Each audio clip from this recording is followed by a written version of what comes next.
Assalamualaikum warahmatullahi wabarakatuh.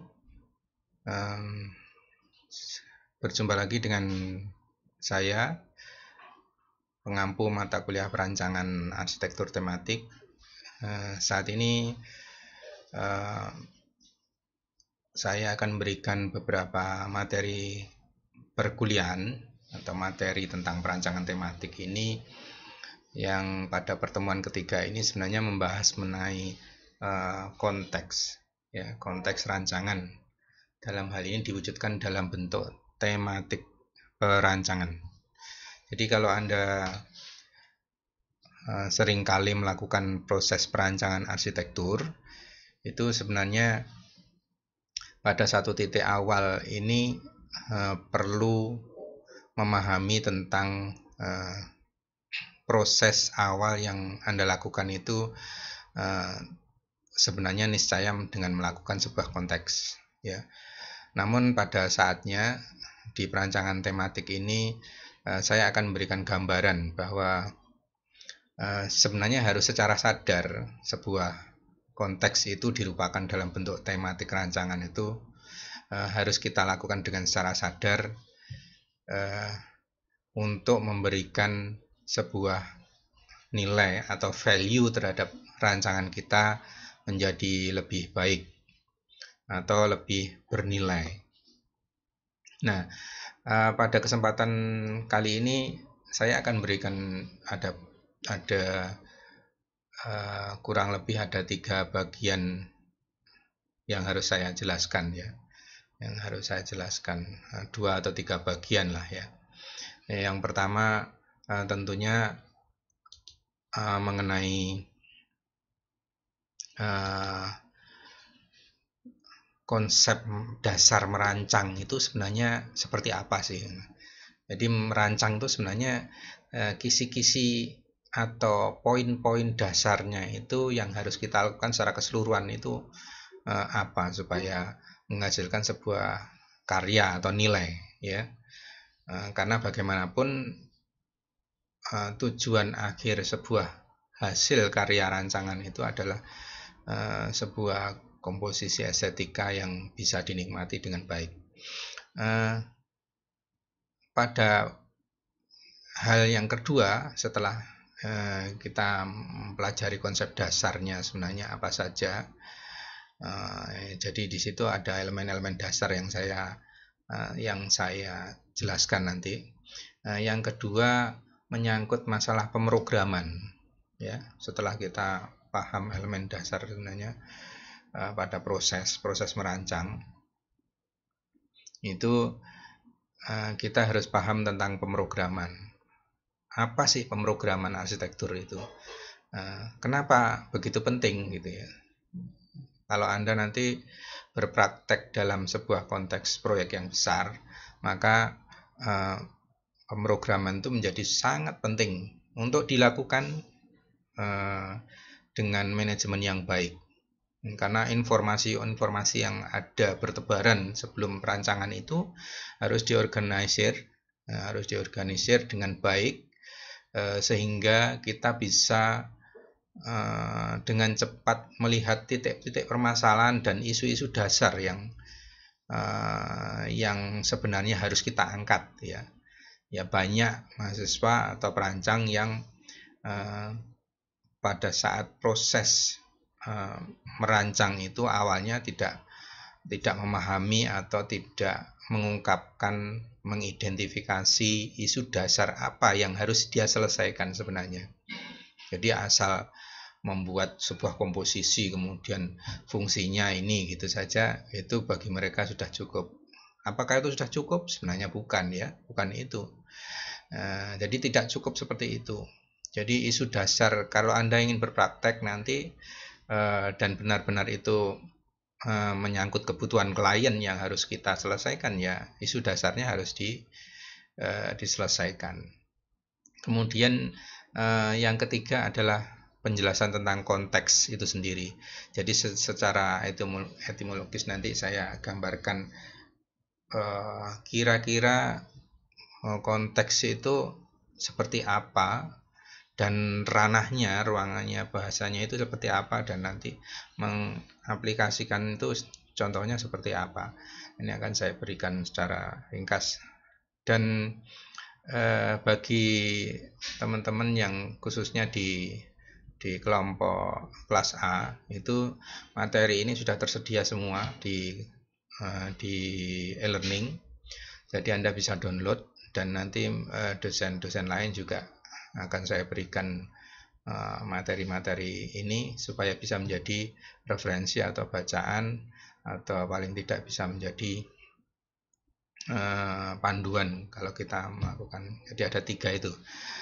Yang pertama kita masuk ke tentang konsep dasar merancang.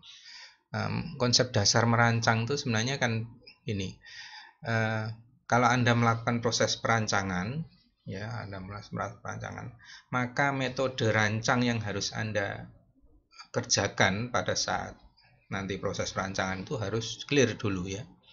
Metode itu nanti menyangkut tata cara Anda melakukan menghasilkan bentuk, mengorganisir fakta, kemudian merumuskan sebuah isu dan lain. Metodenya harus diungkapkan dengan baik, sehingga nanti pada waktu proses itu, metode itu juga menyangkut masalah proses mengolah menjadi sebuah konsep. Jadi urutannya itu nanti saya jelaskan, ada fakta-fakta yang harus kita identifikasi, kemudian kita cari isu dasarnya sebenarnya apa. Karena fakta itu kan bukan hanya sebuah eksistensi doang, tapi juga sebuah pertanyaan, preseden dan lain-lainnya itu juga menjadi sebuah fakta yang harus kita terima, ya. Jadi nanti muncul isu dasar itu yang ternyata yang menjadi isu dasar dalam konteks merancang bangunan ini adalah ABCD namanya. Nah, dari isu itu nanti bisa dirupakan dalam bentuk usulan tematik, ya. Kan isu itu nanti akan membentuk konteks, ya, konteks yang harus kita konteks itu kan tautan atau perhubungan yang harus kita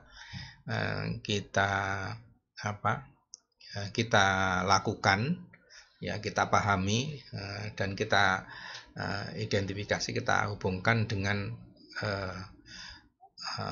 tematik yang akan kita usulkan. Jadi pada prinsipnya isu-isu itu nanti menjadi konteks dari tema, ya, menjadi konteks dari tema yang akan kita buat. Nah, dari tema itu nanti beruntut terus sampai berapa langkah menjadi sebuah solusi konsep, ya, dari tema. Jadi konsep-konsep ini dasarnya di tema itu. Nah, karena ketika kita membuat konsep itu sebenarnya kita butuh panduan, ya, butuh sebuah acuan, ya, acuannya apa, ya, tema itu. Jadi nanti tidak akan kehilangan nilainya. Nah, baik nilai itu menyangkut masalah persoalan dasarnya atau penyelesaian yang disarankan. Itu jadi metodenya mungkin harus jelas di pikiran Anda, harus jelas secara pragmatis Anda lakukan itu nanti, ya, secara konsepsional di kognitif Anda harus muncul secara motorik Anda bisa menyusun dokumen dan lain-lainnya. Yang kedua, masalah konsistensi. Konsistensi ini menjadi penting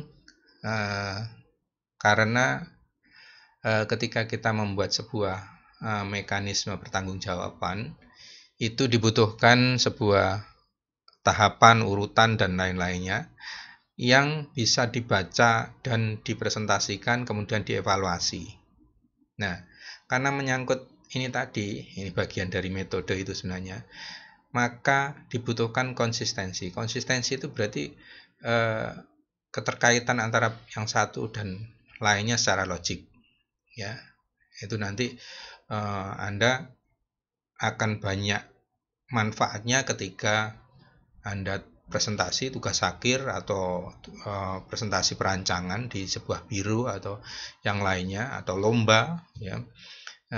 Kalau Anda bisa menunjukkan konsistensi terhadap karya Anda itu, maka itu sangat menjadikan sebuah nilai yang cukup besar, ya, karena evaluasi dan pengukurannya jadi lebih mudah dan lebih jelas, ya, tidak absurd nanti. Jadi karena konteks perancangan itu cukup luas dan cukup banyak, maka ya perlu adanya konsistensi, ya, karena untuk proses responsibility-nya, bertanggung jawabannya. Yang ketiga adalah masalah estetika. Jadi konsep dasar merancang itu, ya, Anda harus memahami konsep estetika. Konsep estetika tidak bisa secara mudah kita tangkap atau kita pahami secara cepat, ya, instan, ya. Karena itu butuh, di sana proses estetika itu butuh proses afektif, ya, kepekaan. Kepekaan ini harus dilatih, ya. Makanya kalau di awal-awal perancangan tuh kita kan di studi perancangan awal kan kita biasanya bertemu dengan kegiatan-kegiatan yang melatih kepekaan seperti perancangan 1 dan 2 dan lain seterusnya, ya, sampai itu dilatih kepekaannya. Kepekaan itu dilatih dengan cara berulang-ulang, ya, dengan mengulang-ulang, ya. Dengan cara mengulang-ulang maka kepekaan itu akan muncul, ya, akan muncul. Berikutnya adalah yang wajib kita ketahui dan kita pahami bahwa merancang dalam konteks arsitektur itu tidak bisa lepas dari ruang dan bentuk. Jadi kalau dalam konsep kemunculannya atau secara definitifnya bahwa ruang itu adalah kekosongan sebenarnya, ya, wujudnya, dan bentuk itu adalah kepadatan dan kekosongan. Kita sebenarnya berarti hanya mengatur antara kepadatan dan kekosongan tersebut, ya, yang kita kerjakan itu karena seni kita ya di situ, ya. Kalau seninya di pelukis 2 dimensi kan biasanya dia mengatur antara antara efek dari warna 1 dan warna 2, kemudian bentuk 2 dimensi 1 dan 2 di kanvas begini. Kalau kita mengatur ruang dan bentuk, kekosongan dan kepadatan, mana yang kosong, mana yang padat.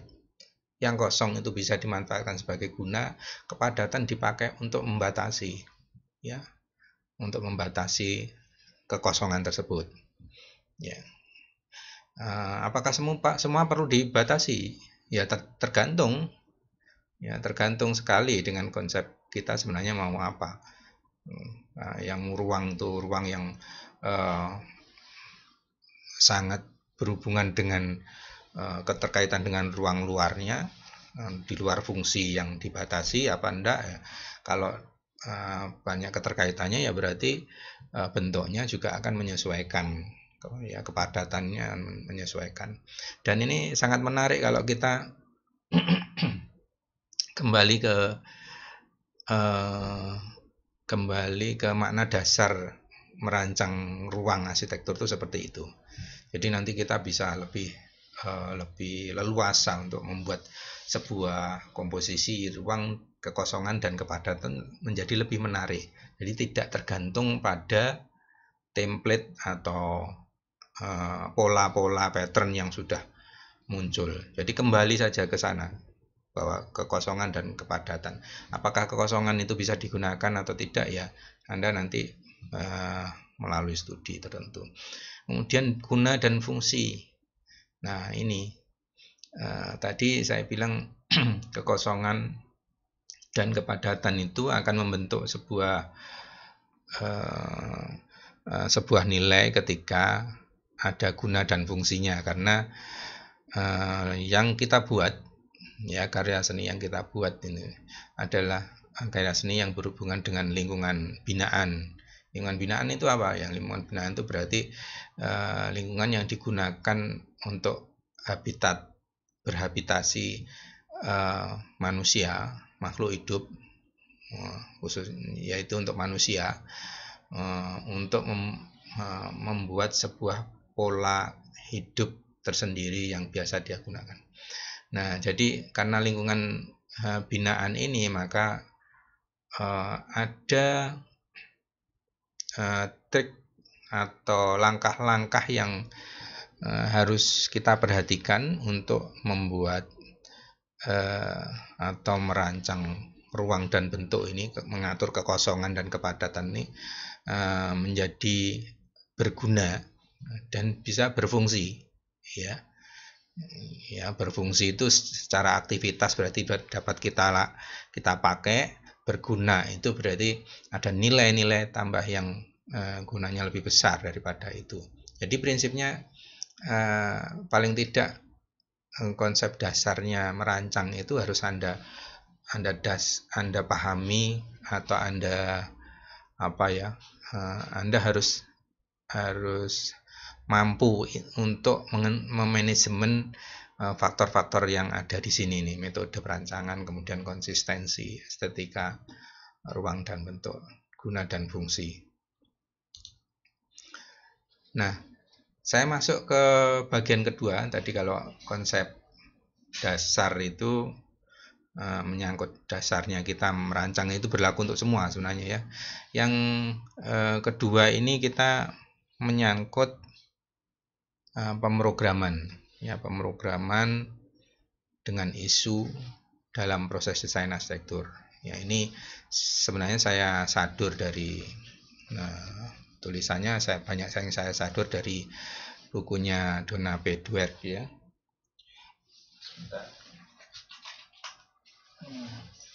Jadi Donna P. Dweck ini, jadi saya punya kopinya sebenarnya, hanya kopinya. Ini judulnya Information Management for Design, ya, Architectural Programming, ya, programming. Nah, buku ini sebenarnya bagus sekali untuk panduan yang sistematik bagi saudara semua yang mau merancang dengan baik dan terstruktur, ya. Dan buku ini juga mengacu pada aturan-aturan dokumen arsitek internasional, ya, dan beberapa pakar-pakar pemrograman yang lainnya seperti Edward T. White dan lain-lain, ya. Nah, proses pemrograman, kenapa pemrograman itu jadi sangat penting, ya. Jadi di dalam pembahasan pemrograman ini ada 3 yang mau saya berikan, yaitu tentang definisi, ya, definisi pemrograman itu sendiri, kemudian posisi dalam proses desain pemrograman itu seperti apa, dan isu dasar rancangan, ya. Karena judulnya tadi pemrograman dengan pemrograman dengan isu dalam proses desain, jadi memprogramkan berdasarkan isu. Jadi Dweck ini memberikan tulisan atau pemikiran bahwa pemrograman itu bisa didasarkan dari isu-isu dasar yang berkembang dalam sebuah proses awal perancangan, ya. Tapi pemrograman ini posisinya di sebelum proses perancangan malahan, ya. Jadi pemrograman harus Anda lakukan dulu. Di sana ada proses analisis dan evaluasi dan lain-lainnya. Yang pertama ini pemrograman arsitektur. Ini kalau menurut Webster kan perencanaan prosedur, ya. Pemrograman arsitektur merupakan pengaturan informasi sehingga informasi yang benar dapat ditempatkan pada posisinya dalam proses desain, dan keutuhan yang tepat keputusan ya, maksudnya keputusan yang tepat dapat dilakukan untuk mempertajam hasil dari desain bangunan. Jadi pemrograman itu sebenarnya adalah manajemen informasi yang harus kita lakukan. Informasi yang masuk pada saat kita mau merancang itu kan sebenarnya cukup banyak ya, merancang apapun ya, bahkan merancang rumah tinggal pun atau gubuk pun kita juga perlu mengetahui informasi-informasi awal yang harus kita dapatkan. Pemrograman juga merupakan proses kreatif secara terstruktur. Nah, ini tadi saya bilang karena buku ini bagusnya itu tadi, untuk Anda yang mau terstruktur bisa digunakan. Proses kreatif secara terstruktur terhadap harapan, keinginan, dan hasrat dari wujud bangunan nantinya. Jadi pemrograman yang kita lakukan itu sebenarnya adalah kanalisasi dari harapan, keinginan, dan hasrat dari klien kita maupun dari harapan idealis dari perancangnya. Nah, tentunya harapan idealis perancangan itu didasarkan pada klien secara umum ya. Secara umum gitu. Nanti berarti pemrograman diperlukan untuk itu. Dari informasi-informasi dari klien kan harus Anda gali dengan baik. Pemrograman juga merupakan perencanaan prosedur dan organisasi dari semua bagian sumber daya. Ya, prinsipnya sama ini. Jadi pemrograman itu manajemen informasi dengan sebuah merencanakan prosedur dan organisasi. Ini saya bilang tadi metode Anda harus tepat, harus punya metode rancang ya. Bahkan sebelum rancang secara ruang pun merancang prosedur ini, identifikasi informasi dan manajemen informasinya itu harus benar dan bagus. Kalau enggak ya hanya memenuhi saja tapi enggak ada nilainya. Jadi enggak ada gunanya nanti.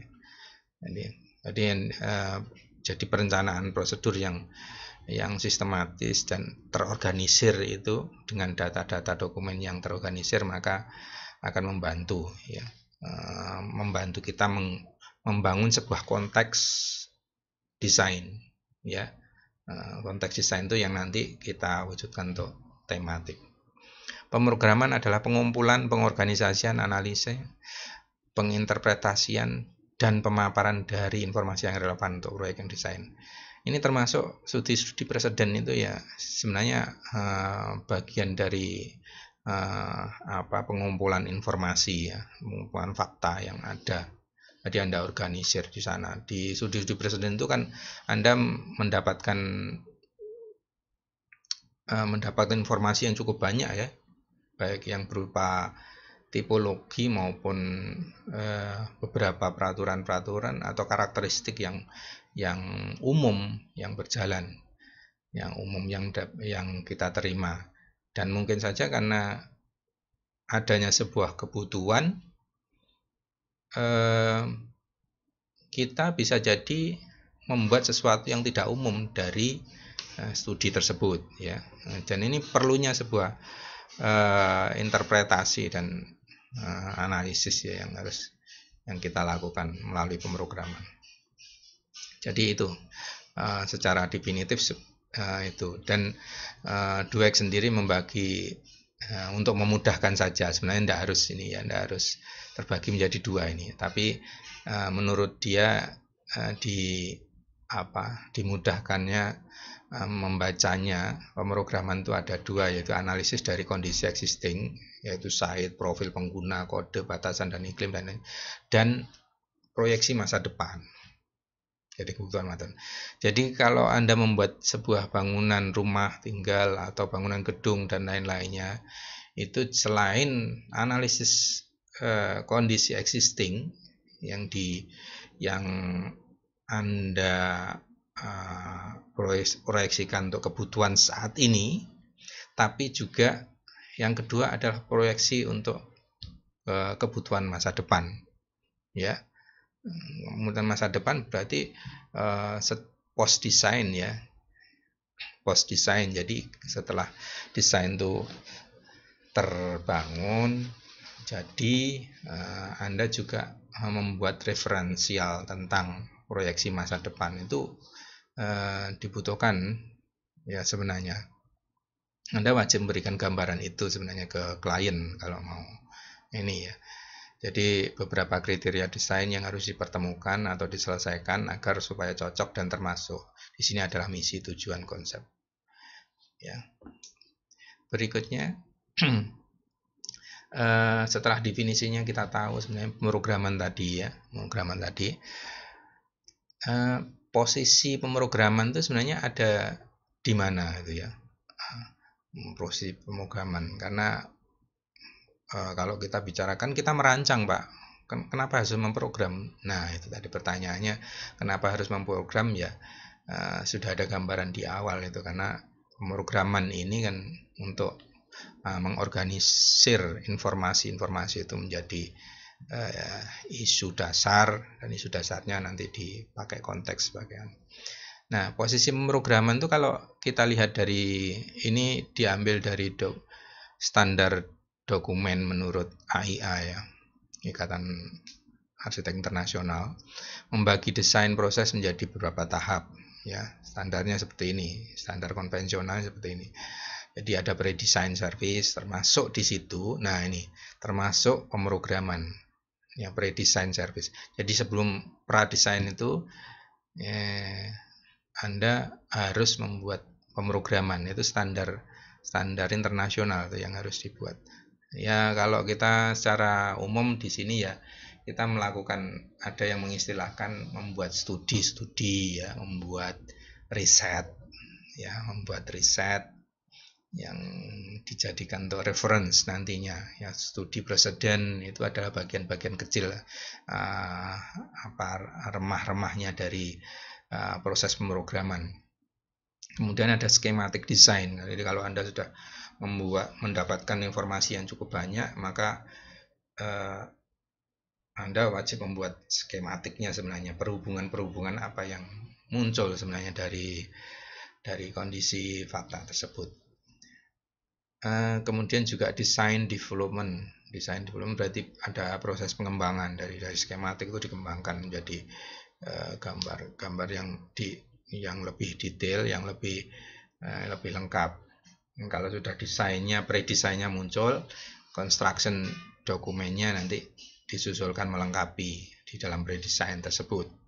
Kemudian construction and administration and post design service. Nah, ini kita memang tidak banyak diajari tentang post design service ya. Jadi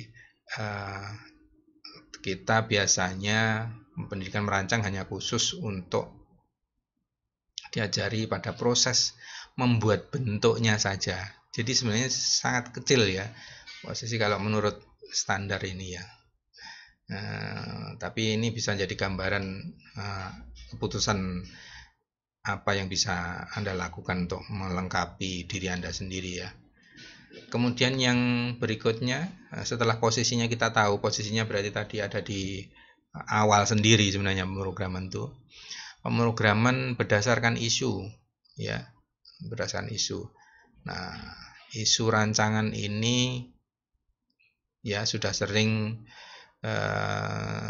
saya presentasikan baik ke mahasiswa maupun ke dosen-dosen lain, bahwa isu dasar rancangan itu sangat penting untuk membangun konteks. Nanti ya, konteks itu yang akan memunculkan tematik nanti. Nah, kalau tanpa ada studi tersebut dari isu-isu dasar, tanpa bisa memahami isu dasarnya yang berkembang itu apa ya akan terjadi proses yang absurd terhadap pemunculan tema itu. Jadi tidak jelas asalnya asalnya dari mana itu ya nggak tahu ya, pokoknya muncul aja di kepalanya langsung disaut. Nah, mendefinisikan isu ini caranya dengan menyaring informasi yang sudah kita dapatkan dari awal tadi ya, kan untuk mengkoleksi informasi fakta-fakta yang ada di lapangan, termasuk studi preseden itu dikoleksi dan Anda harus mencandra dengan baik kira-kira isu dasar apa yang muncul di sana ya. Jadi kalau Anda umpamakan ada sekelompok kumpulan data A, B, C, D, F, G, H sampai Z itu, kira-kira isu dasarnya, isu dasar berarti kan mainstreamnya persoalan-persoalan atau poin-poin yang penting yang harus kita perhatikan dalam perancangan ini apa? Nah, objek perancangan ini apa? Nah, itu jadi penting sekali bukan? Kalau kita mau merancang, karena itu akan mempermudah kita ya ketika isu dasarnya itu sudah kita tangkap, akan mempermudah kita membangun strategi strategi perancangan dan rencana yang harus kita fokuskan, yang kita fokuskan dengan investigasi secara lebih mendalam itu yang mana ya. Jadi informasi-informasi yang harus kita investigasi, deep investigation itu yang mana. Nah, karena itu nanti menjadi titik tolak kita menyelesaikan permasalahan dalam perancangan ini atau dalam tematik itu. Jadi mungkin saja penelitian untuk informasi yang tidak tertangkap atau hilang, mengidentifikasi keputusan kritis yang perlu dibuat, dan membuat format yang searah untuk laporan terhadap klien itu bisa dilakukan dengan membuat informasi ke dalam kategori isu dasar itu tadi. Nah, jenis-jenis isunya apa sebenarnya? Jenis isu itu kan berarti segala sesuatu, kecenderungan, pertanyaan, topik, proporsi, proposisi bukan proporsi, maaf, atau situasi di mana permintaan desain agar terbangun ya, dari bangunan tersebut sesuai dengan keinginan klien dan pengguna.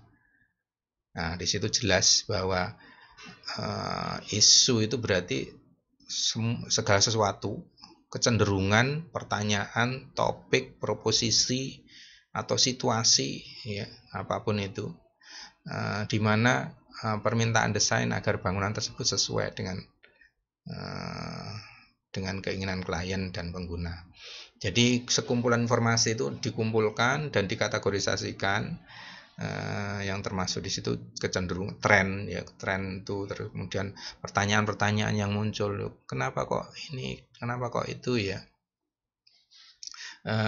kemudian juga apa,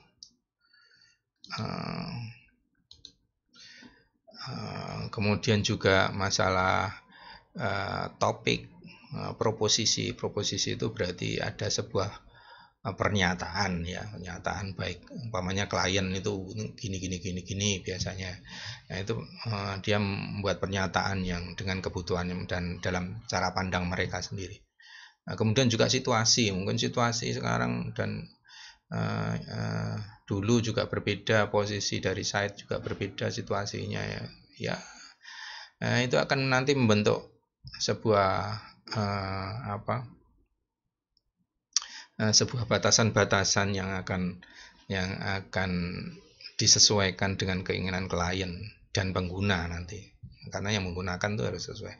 Dalam arsitektur, beberapa isu yang umum adalah sirkulasi, keamanan, kewilayahan, privasi, image, ya, guna, energi, ya, fungsi, kemudian energi, fleksibilitas, dan visibilitas. Nah, dalam strategi pemrograman itu isu merupakan parameter untuk menyaring informasi desain ke dalam daftar pengaturan untuk mendukung pembuatan keputusan yang efisien. Nah, di situ sudah jelas menurut saya dalam rangkaian kata ini yang saya buatkan ini, isu-isu itu diantaranya yang umum seperti itu ya. Apa ada yang nggak umum? Ya ada ya. Mungkin nanti secara detail ada di bawahnya itu ya, isu checklist itu saya ambil dari langsung ya, satu dari masih dalam bahasanya mereka ya, audibility, Yang huruf tebal itu berarti topiknya ya. Yang huruf kecil berarti subtopiknya setelahnya itu ya. Audibility itu tentang behavior setting.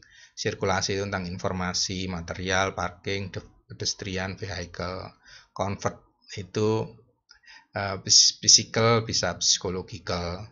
Ya, itu bisa Nah, ini isu checklist ini bisa Anda pelajari dan Anda bisa kategorikan beberapa isu checklist yang lain ya. Mungkin Anda baca dari referensi, bisa jadi itu menjadi uh, menjadi sebuah acuan yang menarik ya, tambahan acuan yang menarik. Ini paling tidak ini menurut saya sih sudah banyak mencakup ke uh, aspek-aspek tradisional yang ada di arsitektur. Yang tradisional maksudnya yang sering dibahas di arsitektur ya, yang berkaitan dengan arsitektur. Kemudian setelah kita tahu definisinya ya, definisi isu ya, jadi kita mempelajari tentang hal fakta. Nah, isu-isu itu sebenarnya dibangun dari komponen-komponen fakta ini ya. Jadi fakta itu biasanya harus kita merupakan informasi yang harus kita gali dulu ya dari awal ya, fakta-fakta itu.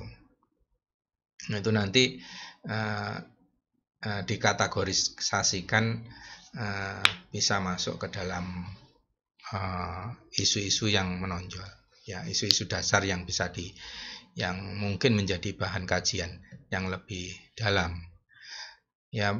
Yang masuk dalam fakta ini ya termasuk site ya. Site itu isinya ya ada iklim, ada kode building, ada site condition, ada traffic level ya di sana. Kemudian person dibagi ini ya.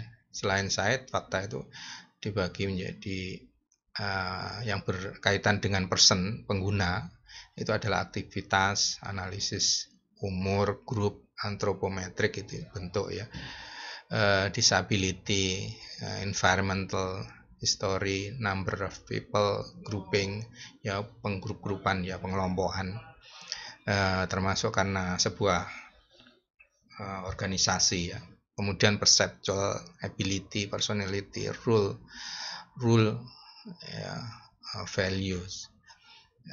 Anda bisa explore lagi tentang hal itu di tulisan saya. Kemudian konteks ya, konteks itu ada macam-macam. Biasanya kita kemarin sempat mempelajari tentang kontekstual ya. Kontekstual bagi yang ikut mata kuliah kontekstual mungkin juga tidak asing. Konteks itu berarti perhubungan ya, perhubungan atau sangkutan tentang yang berhubungan dengan cultural ya, kultur, kemudian demografik ya, ekonomik, ethical, etnik ya, historical, political, sosial. Jadi saya rasa itu umum ya, yang bisa konteks secara umum, konteks dikelompokkan secara umum itu ya. Jadi fakta itu juga merupakan menyangkut masalah konteks. Kultur tuh berarti kan kebiasaan ya, kebiasaan budaya. Apakah itu menjadi fakta? Menjadi fakta. Jadi kalau Anda membangun sebuah rumahnya seorang arsitek atau seniman atau yang lainnya, ada dokter, kemudian ada pekerja tambang, mungkin ada petani, atau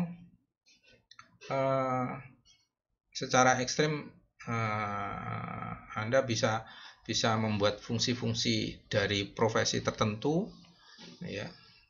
Itu mungkin menjadi sangat spesifik dan berbeda masing-masing ya. Demografik juga situ ya, saya kira bisa dieksplor seterusnya. Nah, setelah tadi menyangkut isu, pemrograman menyangkut isu, kemudian faktanya, Anda juga secara dasar nanti juga membuat sebuah solusi konsep. Ini biasanya di bagian terakhir. Jadi pemrograman itu menyangkut banyak hal. Ya, ini yang harus Anda programkan mulai dari awal sampai ini, kemudian solusinya seperti apa, sampai konsep. Itu Anda programkan. Pemrograman kan mengatur, memanajemen kan. Nah, berarti Anda atur nanti sampai solusi konsep ini apa saja yang harus. Termasuk di sana ada compositional strategi, yang konsep Anda secara komposisional itu komposisi seperti apa, equipment, form, bentuk, color, lighting, dan lain-lainnya. Ini aspek-aspek rancangan. Biasanya yang banyak kita bahas di sini malahan ya, yang banyak diurus baik oleh pengajar kita itu lebih banyak di sini. Ngurusi komposisional, kemudian tapi tentang pemrograman isu dan apa tadi, isu dan yang bagian sebelumnya ini tentang fakta yang harus menjadi bagian penting sebenarnya ya, bukan hanya sebagai pelengkap, karena itu menjadi bagian, justru yang menjadi bagian penting itu mungkin agak kurang.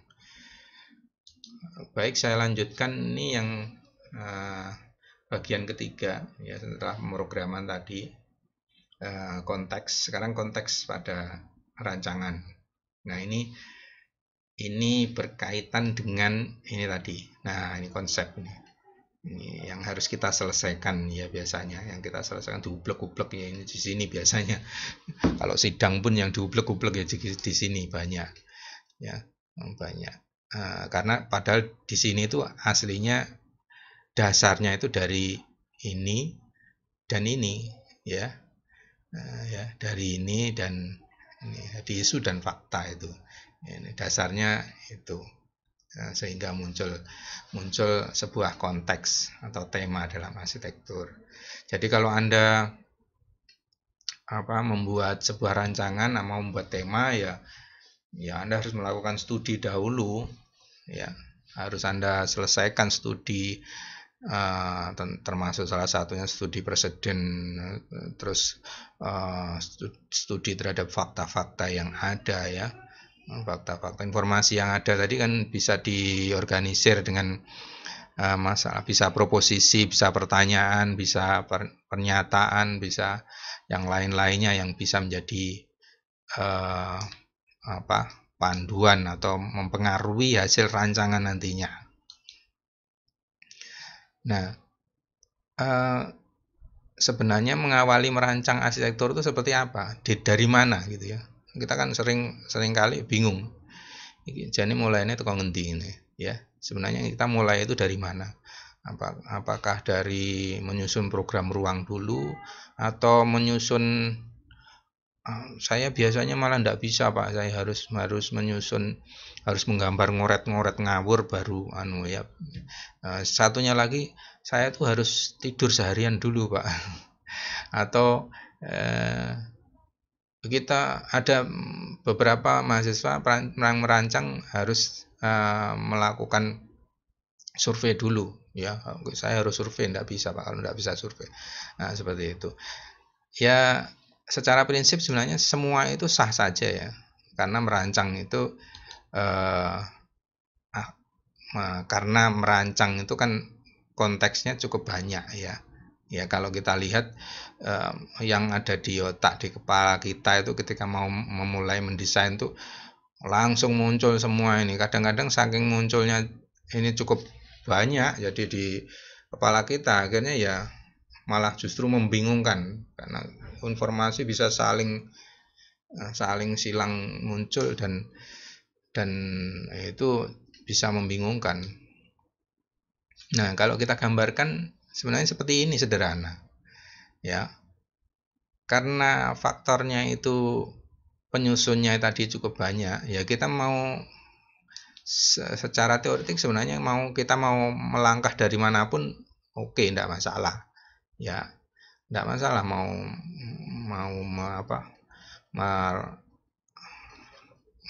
merancang dari sisi ini, dari sisi ini. Jadi saya ibaratkan sebuah bola ya, proses merancang itu. Nah, kita masuk dari mana saja itu boleh ya dan sah saja. Asal nanti rancangan bolanya ini jadi terbentuk. Ya, jadi terbentuk. Nah, kalau syaratnya apa, Pak? Kalau apa ada syaratnya kalau kita boleh merancang dari mana aja? Ya, tentunya itu sangat kontekstual sekali. Jadi ya Anda butuh preferensi yang cukup untuk masuk dari arah manapun. Ya, kalau belum karena dalam taraf belajar sekarang ini, maka ini disusun yang dari ini ya, yang warna hijau merah ini disusun ditoto. Nah, dibiasakan ditata supaya lebih baik. Nah, itu fungsinya dari pemrograman yang saya paparkan di awal tadi. Ya, ini karena banyaknya informasi ini ya. Karena banyak informasi ini maka perlu ditata sehingga kita harus masuk dari sini apa dari sini apa dari sini. Itu ya. Itu sangat kontekstual sekali. Nanti tergantung preferensinya seperti apa. Nah, saya gambarkan seperti ini. Jadi konteks tema itu kan meliputi ada sebuah kelompok besar begini, ada kelompok tema juga seperti ini. Ya, tema itu kan latar belakang, them song itu kan lagu latar gitu ya. Tema berarti yang melatari ketika terjadi sebuah karya ini apa sebenarnya, nilainya seperti apa itu. Nah, karena tema itu kan tadi dihasilkan dari sebuah akumulasi dari sebuah proses konteks ya, mengkontekskan diri antara fakta-fakta tersebut untuk dibangun sebuah isu dasar, kemudian isu dasar itu yang mengkontekskan, menghubungkan dengan apa, dengan tematik ya, sehingga membuat tematik. Tematik itu kalau kita kategorisasikan lagi ya, sebenarnya dalam kelompok-kelompok ini tema itu kan bisa macam-macam ya. Nah, kalau kita kategorikan ada konteksnya lagi di tema itu. Nah, kumpulan-kumpulan tema ini hanya sistematik ya, sistematik secara sistematik saya buatkan gambarannya seperti ini. Nah, di dalam tema sendiri nanti juga bisa terdiri dari sel-sel subtema yang bisa dikembangkan. Jadi umpamanya konteks temanya itu green architecture ya green architecture atau arsitektur hijau. Kemudian temanya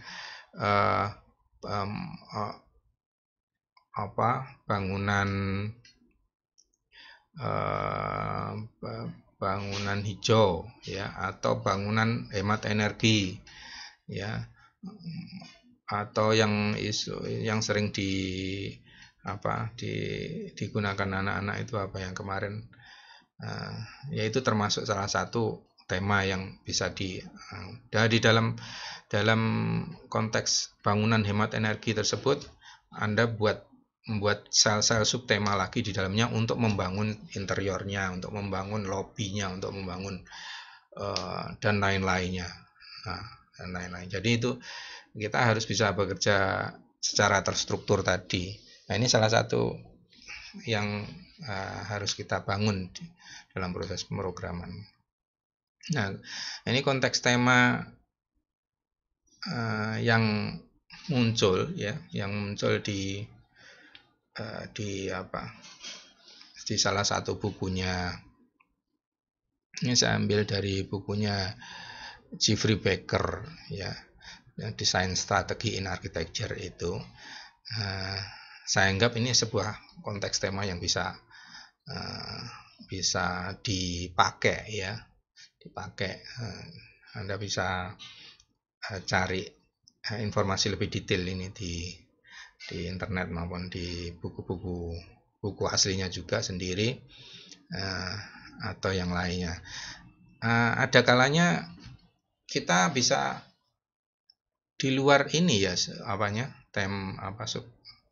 konteks temanya bisa jadi Anda bisa dari luar ini, karena seperti isu-isu yang kita dapatkan tadi hasil dari